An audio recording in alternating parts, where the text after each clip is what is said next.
Hey, welcome class, everybody. Good to see you all. How's everybody feeling today? Good. All right, thanks for asking. Appreciate you guys being here.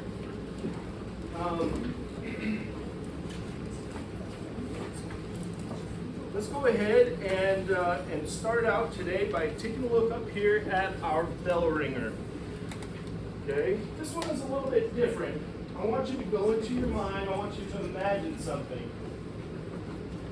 I want you to imagine that for 1 week you had no teachers. I'm goner. I'm not here. Some of you would be like, yes. But there's no teachers and there's no principals here for 1 full week. When you came to school, it's not summertime. It's a regular school week. When you walk in, there's no Dr. Gerber, there's no Dr. Sorensen, none of your teachers are here. I want you to write down 2 or 3 sentences. What do you think would happen that week?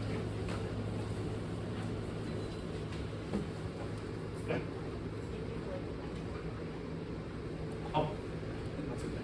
I got you.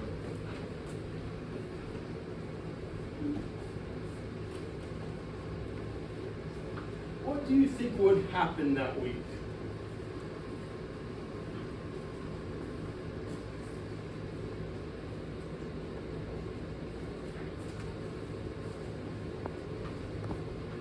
You would be so sad, I know you would.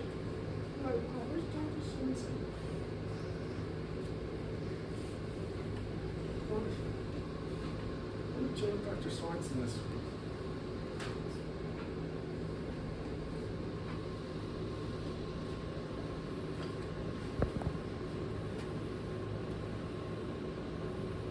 That's the shortest pencil I've ever seen. Do you need one? I got you if you need one. Yeah, for sure. Actually, pen all right?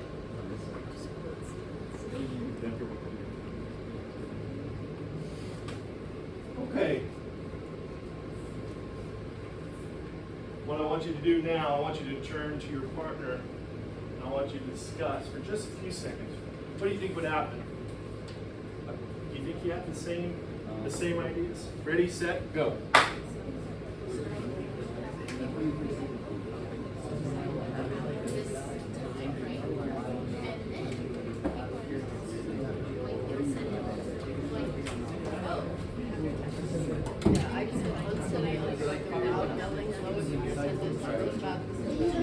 And then verify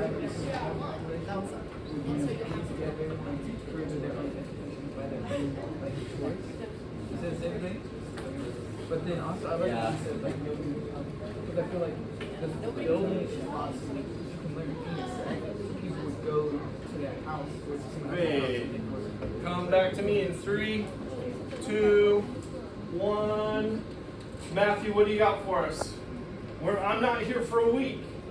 What do you do? Whatever we want. I think there are some like 80s movies based on that exact premise. Whatever we want. You say that's a basic answer. What would you do? Oh my God. You're out of here. Okay? What would you do instead? Whatever I want. Right? Raise your hand if your answer had something like that, like whatever I want. Sophie, what did you say? I just thought it would be unproductive, and there would be low attendance and gross bathrooms. Gross bathrooms. That's the worst part of the whole thing. I mean, we could all take like maybe a week's worth of learning break. But gross bathrooms? I will not abide. Okay? Were there any of you who had any other thoughts of like, hey, maybe some leaders would arise from the ranks and I'll be the teacher? Anybody? Yes? You did? Oh, I knew it. Go for it. Tell me what you would do. I I said it would start in chaos. People would be excited that no one was there. So either they go home or maybe they escape like they want. But then people would really realize what's going on. And there would be some people that come out as natural leaders who want to figure out what's going on. And there are other people who will come out as natural rebels and will do whatever they want. How many of you have read Lord of the Flies? Is that how it would be? How do you think decisions would be made? Go for it. I think someone would turn like the scissors and like meters into spheres. Okay. Well, hopefully it doesn't get to that, but you know what? Hold on. He's not that far off when you look at things historically, right? Power usually starts at the most brutish form. It starts with who has the weapons, who has the army. So, Kieran, you're not too far off. I hope it never comes to that. Did you have a comment? That's what you thought too? Okay. Do you think everybody would be treated fairly? Anything that's not true? How come? If there's nothing taking the leader in check that power could easily be dismissed for Corruption. And we also see that, right? We also see that throughout history.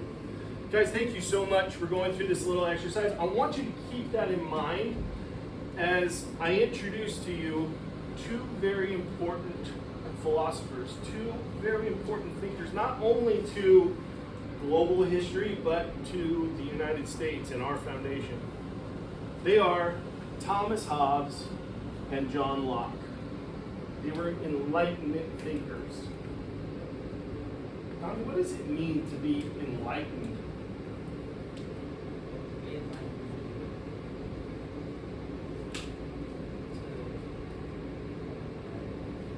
To think on a higher plane.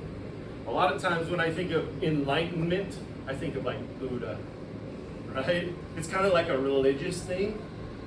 But can we be enlightened when it comes to like the economy or politics or society? What does it mean to be enlightened when it comes to like government? To think higher, think better about things. To think of it like in a bigger context rather than just like looking at one small area. I guess like kind of coming to a epiphany that's not just about one certain thing, but it's for the good of everybody else. Very good. Very good. Having a bigger picture. That's what it means to be enlightened, right? Being able to see past yourself and your own situation. You see, we're coming to the end of the scientific revolution, where we are seeing so many cool inventions and thoughts when it comes to science. And so this group of people, they saw things going so well with science, and they're like, what if we took those same principles, like reason and evidence, what if we applied those to society and just fixed all of our problems? Then what problem would you want to fix?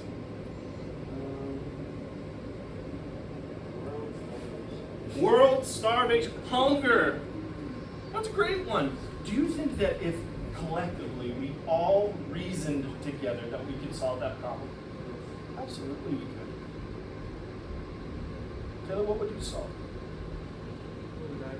Yeah. I'm not sure. There's a lot of stuff to be solved. So maybe the Enlightenment, it didn't fix all our problems. Clearly it didn't. But it gave us a clue that if we collectively put our brain together and use reason, maybe we can. So, today, our learning objectives are twofold. This is what we want to accomplish, okay? Students will be able to identify and explain the core beliefs of Thomas Hobbes and John Locke about human nature, the role of government, and the social contract. That's the first one. The second one is students will be able to evaluate the strengths and the weaknesses of those political theories. And then also, when I give you that hypothetical situation that you can apply those theories to it. Okay? And that is the success criteria. Okay? Elsie, can you read that for us, please? Students will become successful if they can compare and contrast the two perspectives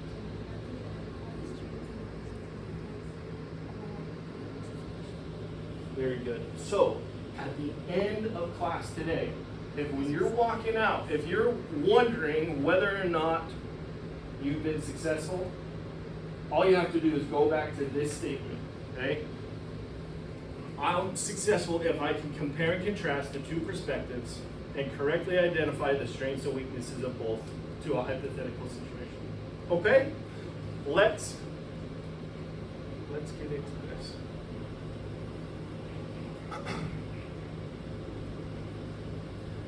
Thomas Hobbes. Thomas Hobbes lived in a very interesting time in human history. He was coming at a very violent time of the English Revolution. This is where, sorry guys. This is where King Charles I was taken out of his castle and he was executed by the mob. Why? Because the king wasn't listening to the people. Easy as that. He wasn't listening to Parliament. And Thomas Hobbes was a little boy when he saw the King of England executed. Or at very least, that's kind of the myth, at very least he was old enough to have heard about it. He said, how could a king be executed by chaotic people? And over time, that worked on him until he created a political philosophy that he wrote about in a book called The Leviathan. Now, last night I asked you guys to read a portion of The Leviathan. Which group got Thomas Hobbes? This group over here, okay? Thomas Hobbes in The Leviathan. What did he say about the nature of man? Actually, is Karen here? Come on up here. What did he say, Karen? What did he say about the nature of man in the Leviathan? Cruel, greedy, and selfish. That sounds like a direct quote. Did you read that in that? Oh boy, good job, man. Okay, cruel, greedy, and selfish. Now, I don't know, have you guys ever, held a little baby? Do they seem cruel, greedy, and selfish? They don't seem like that, right? But, let me ask you, have you ever been around a baby when they don't get fed on time? Pleasant? Are they pleasant to be around with you? What if they're cold? They will cry and cry and cry until their needs are met, right? I don't know about all this cruel stuff, but it's clear that Thomas Hobbes, when he was 8 years old, was affected by seeing the king executed, right? That's cruel. In the Leviathan, by the way, do you know what a Leviathan is? What is it? It's like a sea monster. It's a huge monster, right? Why do you think he chose the Leviathan as the symbol? Maybe represented the mob or anarchy. Maybe it represented the mob. When you look at the political cartoons of the Leviathan, it actually represents the monarch, the king. Now, a sea monster, aka the king, standing above everybody, now how does that affect the way that you see Thomas Hobbes? If there's a king that's standing above everybody, this monstrous king, how does that change the way you see Thomas Hobbes?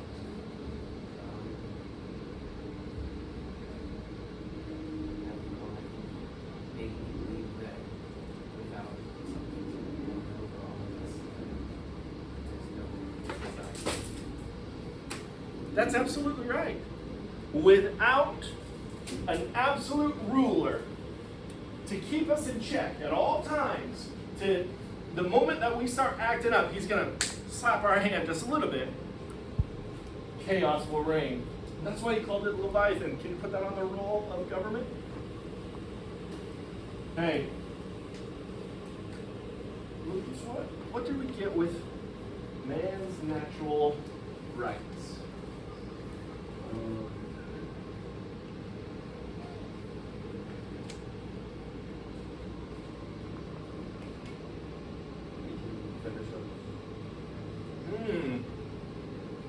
So, if, as he said, we're all cruel, greedy, and selfish, that we have the right to protect ourselves and make ourselves feel safe.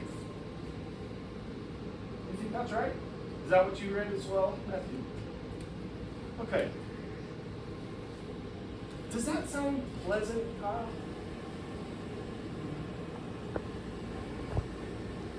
That we're cruel, greedy, selfish, that we've got to protect ourselves in that, and we're going to have a king or a queen that keeps us in check at all times? What is the positive side to that?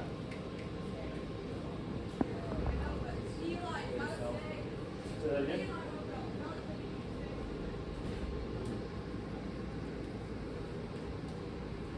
And you will be safe. If we have an all-powerful leader keeping us in check, no one is going to break the law, because they're going to get punished hard. Okay? Ben, help me out with the nature of man for John Locke. What did he say? That all people are born equal. All men are born equal. Ah, that sounds like something that we've heard before. Maybe in like the Declaration of Independence. Right? We're all born equal. And in fact, he said that we are born with something called a tabula rasa, a blank slate. And that whoever we become, it's not because we're greedy, it's because of what our parents have put into us, or our teachers, or our society. Okay? What about man's natural rights? What do you got on that one, say?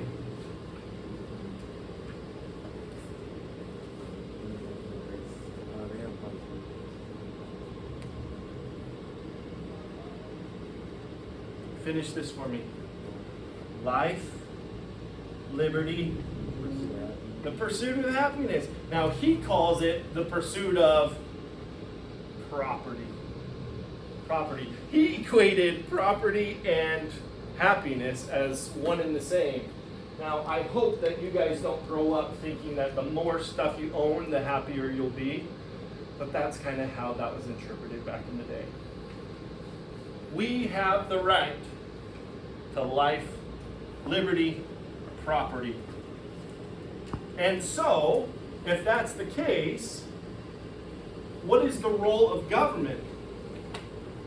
Protect that. To protect it. Very good. And in both cases, whether it's Thomas Hobbes or John Locke, we learn that we have to be willing to give up a little bit of our freedoms.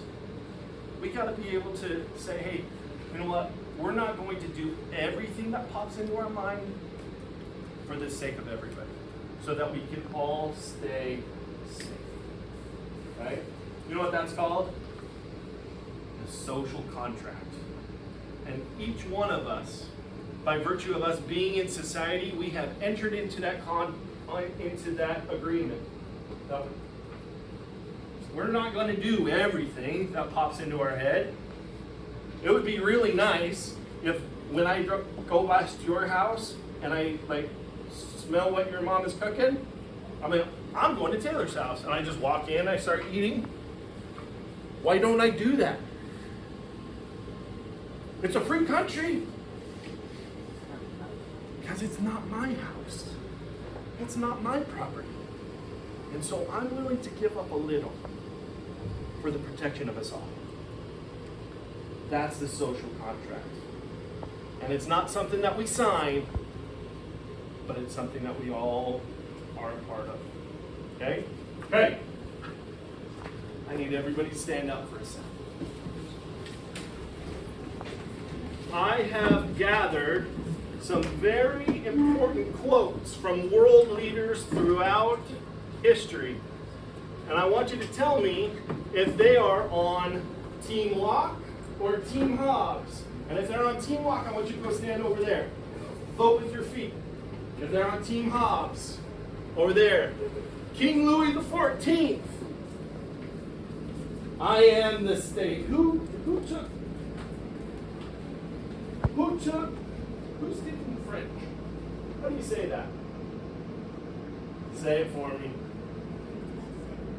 L'état c'est moi. Man, I am the state. That's a power move. Hobbes, clearly, right? He's the king. I'm in charge. Let's go with this one. It is better to be feared than love if you cannot have both. That's Machiavelli. What do you think? Stay. Good. What about the president is the representative of the people clothed with power to carry out the laws, and when the laws are resisted or disobeyed, listen, it is his duty to use the powers of the government to enforce them.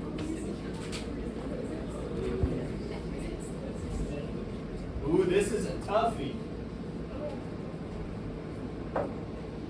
You guys, Andrew Jackson is one of the most controversial presidents because of this. He's like, I got all my power through Locke, through the people. But I'm going to use those powers to enforce. So this was a trick question.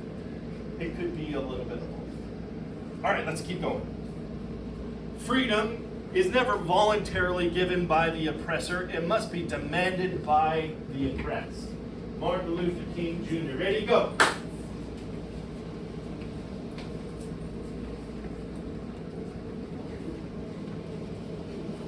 Good. It's because it's by the people, for the people. We've heard that before, haven't we? Order is heaven's first law. Order. Plato said that. Ooh, guys, I can't even trick you on these. You guys are doing great. How about this one? Men, their rights and nothing more.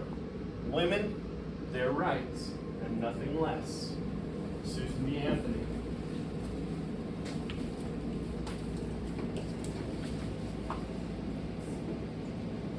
I'm wondering if you guys just following the herd on this? You guys are doing great. All right, a couple more. The only real power comes out of a long rifle. Oh, Joseph Stalin. Jeez. That follows. Hey, Stalin, good job. All right. We hold these truths to be self-evident that all men are created equal.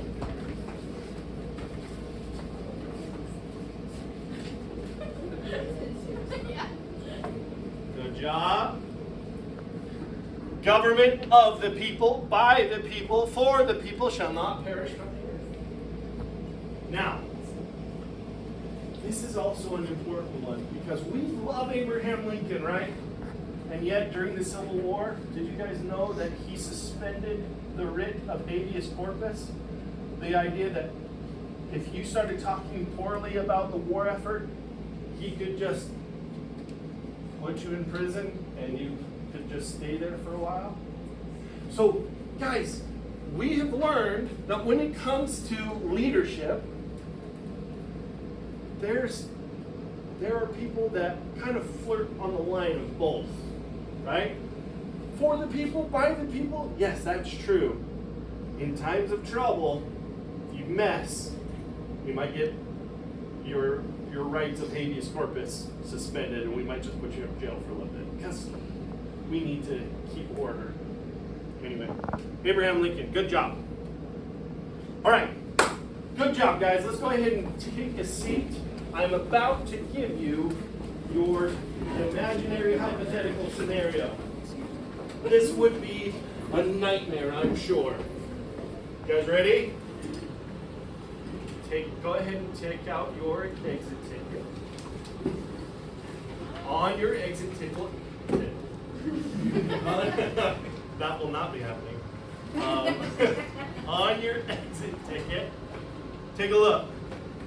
I want you to imagine that the country is facing a serious national emergency, a rapidly spreading threat that endangers public safety and national security. During this crisis, misinformation and panic are spreading quickly on social media platforms, causing confusion and threatening the effectiveness of emergency response efforts. In response, the government considers temporarily shutting down or heavily restricting access to social media to prevent the spread of false information. They're going to shut down TikTok. They're going to shut down Insta. Sorry, everything social media is going down. And the citizens are divided. Some believe that this action is necessary to protect the public and to restore stability. Others argue that shutting down social media violates the freedom of speech and sets a dangerous precedent for government overreach. I want you to use what you've learned from the Leviathan and from John Locke's second thesis, second treaty. I want you to use your primary source document, and I want you to answer the questions. Those questions are: